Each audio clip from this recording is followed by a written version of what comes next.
खबर सच के साथ। मैं हूं अफजल शेख और आप देख रहे हैं मुंबई टीवी। एक खबर हम आपको बताने जा रहे हैं जहां पर मुमरा की रहने वाली महिला के साथ घाट के ऊपर चिराग नगर में रहने वाले एक सलीम कुरैशी नामक व्यक्ति ने 3 साल से शादी का झांसा दे करके उनके साथ में शारीरिक हरेसमेंट हो या उनके साथ में दुष्कर्म, ऐसी सारी घटना को उसने अंजाम दिया। अगर हम बात करें हाल ही की, तो हाल ही में प्रतापगढ़ बुलाकर मारपीट भी किया। इस पूरे मामले को हम आप तक पहुंचाना चाहेंगे पूरे डिटेल के साथ। हम जो है महिला की पहचान को गुप्त रखते हुए पूरी जानकारी आप तक पहुंचाने की कोशिश करें। जैसे क्या हुआ था पूरा मामला, जो आप फिर प्रतापगढ़ पहुंची, वहां से आप लोगों को? एक्चुअली मेरा बलात्कार हुआ था घाटकोपर अकबर लाला कंपाउंड में, जिसमें सलीम कुरैशी ने मुझे नसीम खान के घर लेकर गया था और नसीम खान ने ही घर में मुझे नशीला पदार्थ दिया और उन्होंने मेरे को मतलब चाय में नशे का सामान दिया था। वो चाय पीने के बाद मेरे साथ गलत किया।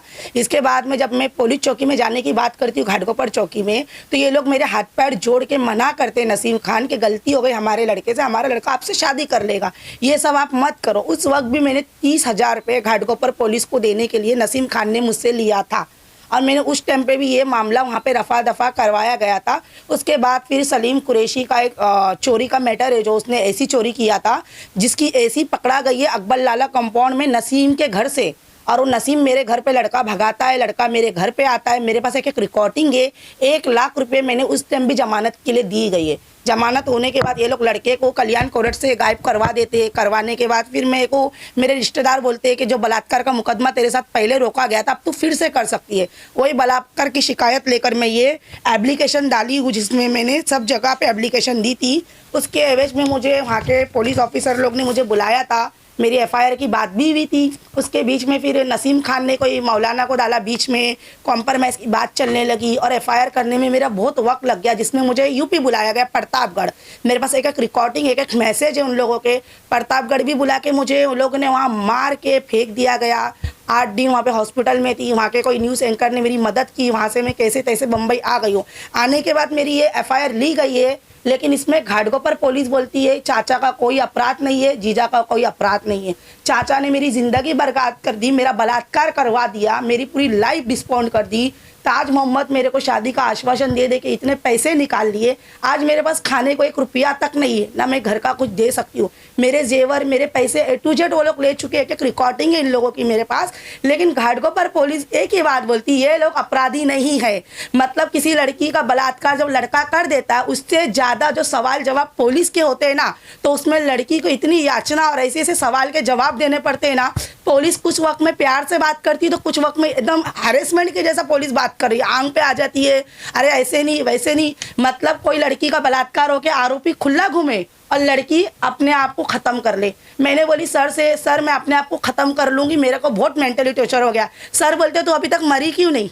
ये बात सर ने मुझसे बोले थे। मुझके सावंत जी, आपने मुझे ये बात बोले थे ना, और आप मुझे बहन बोलते थे। बहन बोलने के बाद आपने मेरी ये एफआईआर बनवाई। थोड़ा तो मुकेश सावंत जी मुझे आप कॉपरेट करते, मैं कितनी मजबूर हूँ आपको सब पता है। मेरा बलात्कार नहीं हुआ ये आप बोल रहे हो। वहाँ के पड़ोसी बोले मेरे खिलाफ गवाही देंगे कि मैं उस घर में नहीं गई थी। उस पड़ोसियों को पूछो कि बलात्कार करने के टाइम लड़के के साथ तुम खड़े थे क्या? और जो ऐसी चोरी हुई थी, वो लड़के का इतना बड़ा कांड हुआ है, तो पड़ोसी लोग देखने को आए थे क्या अकबर लाला कंपाउंड के? कितने साल से आप सलीम को जानते हैं? सलीम को मैं 3 साल लगभग हो चुका है। मेरे 3 अनलीगल मिसकैरेट करवा दिए गए मार के। मैंने एक फ़ोटो दी उस सर को, मार के मुझे वो कोई गौटी दवा होती गाँव की, उसको दिया गया है। मुझे ताज मोहम्मद बुलाता है। ताज मोहम्मद पे क्यों 420 नहीं होती है? क्योंकि एक वकील है। और ये ताज मोहम्मद पे देखिए ये एफआईआर हो रही है गांव में। तो इन लोग इतनी साजिश करके बुलाते हैं। आप महाराष्ट्र पुलिस हो, मैंने गांव में ना महाराष्ट्र पुलिस का बहुत नाम सुनी। क्या अगर हमारी यूपी की पुलिस नहीं सुनती तो महाराष्ट्र पुलिस नंबर 2 पे, तो महाराष्ट्र पुलिस क्यों नहीं मेरी सुन रही? मैं महाराष्ट्र की बेटी हूँ ना। मतलब मेरी इज्जत लूट के मुझे सब कुछ खत्म कर दिया गया है। और ये भी बात हुई थी जब पहली बार मैं ऑफिस में गई थी सीनियर पीआई के, तो बोला गया था तुम्हारी एज 32 साल है। 32 साल की लड़की के साथ बलात्कार होता है? ये बात मुझे पूछी गई थी। मतलब 32 साल की लड़की के साथ बलात्कार नहीं होता है, 18 के अंदर की लड़की के साथ बलात्कार होता है। तो मैं 32 साल की थी, मैं राजी थी, उसको बोल रही थी आ भाई मेरा बलात्कार करके चला जा। अच्छा, ये जो पूरा मामला है, आपने जो है मामला दर्ज कराया, लेकिन उसके बावजूद क्या आप कारण मानते हैं जो पुलिस इन पर मामला दर्ज नहीं करी, इनको सलाखों के पीछे? मेरे को यही मामला है कि नसीम खान के साथ नसीम जुड़े हुए जो वहाँ के एमएलए हैं, मैं खुल के बोलूँगी। और रही बात मुकेश सावंत जी, आपकी एफआईआर है जो आपने बनाई है जिसमें चाचा ने मुझे जहरीला पदार्थ पिलाया है, तो फिर चाचा गुनहगार कैसे नहीं है? ताज मोहम्मद ने मुझे शादी का आश्वासन दिया है, 420 ताज मोहम्मद पे बनती है।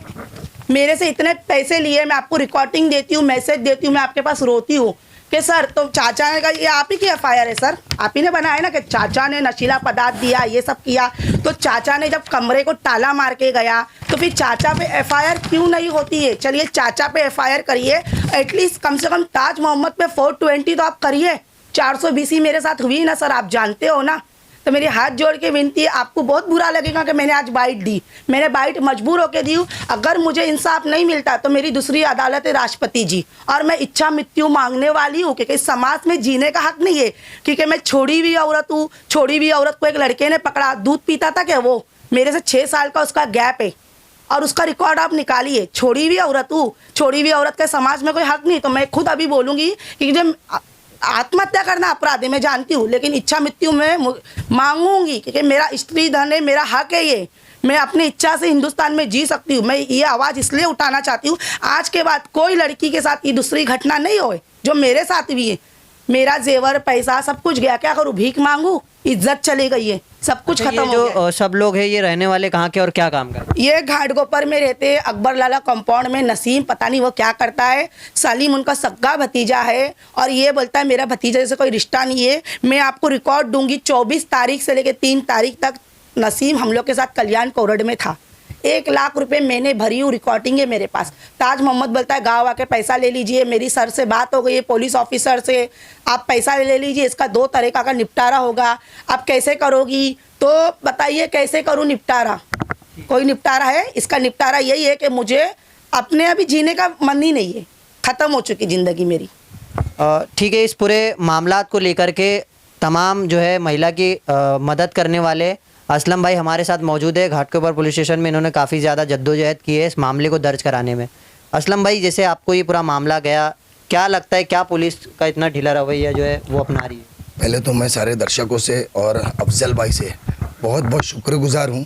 अफजल भाई से कि इन्होंने इस गरीब औरत की आवाज़ को जनता तक पहुँचाई, इसके लिए मैं अफजल भाई से बहुत बहुत शुक्रगुजार हूँ कि अपने चैनल के माध्यम से इन्होंने जो आवाज़ उठाई और इन्होंने इससे पहले भी कई गरीब गुरबत लोगों की आवाज़ों को और पुलिस के ख़िलाफ़ मोर्चा खोल के सच्चाई को सामने लाया है, जिसमें इनको बहुत कुछ झेलना भी पड़ा है। उसी तरह हम भी जो समाज सेवा करते हैं लोगों के लिए, तो हमारे को भी बहुत कुछ झूठे केसेस और बहुत सारी चीज़ें झेलना पड़ती है, पुलिस की दुश्मनी, हर चीज़। इस मामले में मैंने इस लेडीज़ की जो महिला है ये मेरे पास आई थी कुछ दिन पहले। हमारा समाज सेवा का जो हम काम करते हैं उसमें हमारे पास आने के बाद इन्होंने हमें पूरी तफसील से बताया।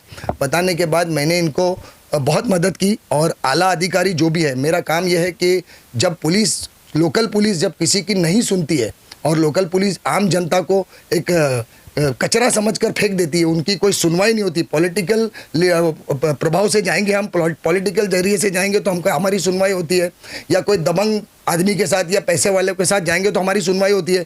लेकिन गरीब आदमी जिसको कोई जानता नहीं, पहचानता नहीं, जिसके कोई ताल्लुकात नहीं, आमदार, खासदार, नगर सेवक, तो उसकी कोई भी सुनवाई नहीं है। उसको पुलिस, लोकल पुलिस कहीं की भी हो, उसको कचरा समझती है। तो इस वजह से मेरा ये काम है कि मैं आम आदमी को, जिसको कानून नहीं मालूम है, कायदा नहीं मालूम है, मुझे जितनी मालूमात है मैं आला अधिकारियों से मिलाता हूँ और आला अधिकारियों के दरबार तक ले जाकर उन्हें इंसाफ दिलाने का काम करता हूँ। और इसमें इस लेडीज़ को मैंने खुद मुलुंड पुलिस स्टेशन के डीसीपी साहब के जोन में वहाँ ले जाया था और इन्होंने डीसीपी साहब से बात करने के बाद, डीसीपी साहब का उतना प्रेशर होने के बाद घाटकोपर पुलिस ने इनका एफआईआर दर्ज किया। लेकिन एफआईआर दर्ज करने के बावजूद जो एलिगेशन हुआ था, जिस एलिगेशन के आधार पर घाटकोपर पुलिस ने एफआईआर दर्ज किया था, उस एफआईआर के अंदर एलिगेशन के मुताबिक जितने भी आरोपी है उनको छुपाया गया है। और मुझे ऐसा लगता है कि घाटकोपर पुलिस के जो अधिकारी कोई भी हो जो इन्वेस्टिगेशन कर रहे हैं, उन्होंने इस पुलिस स्टेशन के अधिकारियों ने और आरोपियों के लोगों से साठगांठ करके कुछ लोगों के नाम छुपाए गए, ऐसी मुझे डाउट है। इसके लिए इनकी जांच जो है घाटकोपर पुलिस से हटाकर घाटकोपर क्राइम ब्रांच को दी जाए और इसकी तफ्तीश से जांच हो और इसमें जो भी लोग गुनाहगार हैं उनको सख्त से सख्त सज़ा दी जाए और हमारे अफजल भाई ने इसको बहुत बहुत उनका मैं शुक्रगुजार हूँ जो इस बात को जनता तक पहुँचाए। इसी तरह मैं उनसे वापस से शुक्रिया अदा करता हूँ कि इस तरीके से गरीब गुरबत लोगों की मदद कीजिए जैसे हम करते, और आगे भी किसी को मेरी ज़रूरत पड़े या मेरा कुछ लगे तो अफजल भाई और मैं, हम दोनों आम लोगों के लिए जिनको इंसाफ नहीं मिलता है लोकल पुलिस से, हम उनके लिए लड़ेंगे। चाहे पुलिस हमारे को केस बनाए, चाहे हमको तड़ीपार करे, चाहे हमारे खिलाफ कुछ भी हो, हम इस गरीब जनता के लिए हम लड़ेंगे ज़रूर, गरीबों के हक के लिए लड़ेंगे। और आला अधिकारियों से मेरी रिक्वेस्ट है कि जब भी कोई ऐसे गरीब इंसान आप लोगों के पास आए तो उनको आप इमीडिएट एक्शन लेकर के उनको इंसाफ दिलाया जाए। ये मेरी आप लोगों से विनती है। ये मेरे अनशन पे बैठने वाली इस पूरे मामलात को लेकर के जो घाटकोपर पुलिस स्टेशन ने एक लीपापोती के लिए जो है एक एफआईआर की है, जो कि 376 और 376/2/N में जो है पूरा मामला दर्ज किया गया है, 420 भी लगाया गया है। ऐसे तमाम सेक्शन लगाने के बावजूद जो इसमें पूरे मुख्य भूमिका निभाने वाले आरोपी और है, उन लोगों का नाम जो है पुलिस ने एफआईआर में दर्ज नहीं किया। लेकिन इस पूरे मामलात को लेकर के अभी जो है पीड़ित महिला इंसाफ के लिए और एक धरने के लिए लेटर भी दे चुकी है। अब ये देखना है इनकी इंसाफ की लड़ाई किस तरीके से लगती है, आगे बढ़ती है और क्या न्याय इन्हें मिलता है। ऐसी तमाम खबरों से जुड़े रहने के लिए सब्सक्राइब करें मुंबई टीवी। मैं अफजल शेख फिर हाजिर होऊंगा एक नई न्यूज़ के साथ।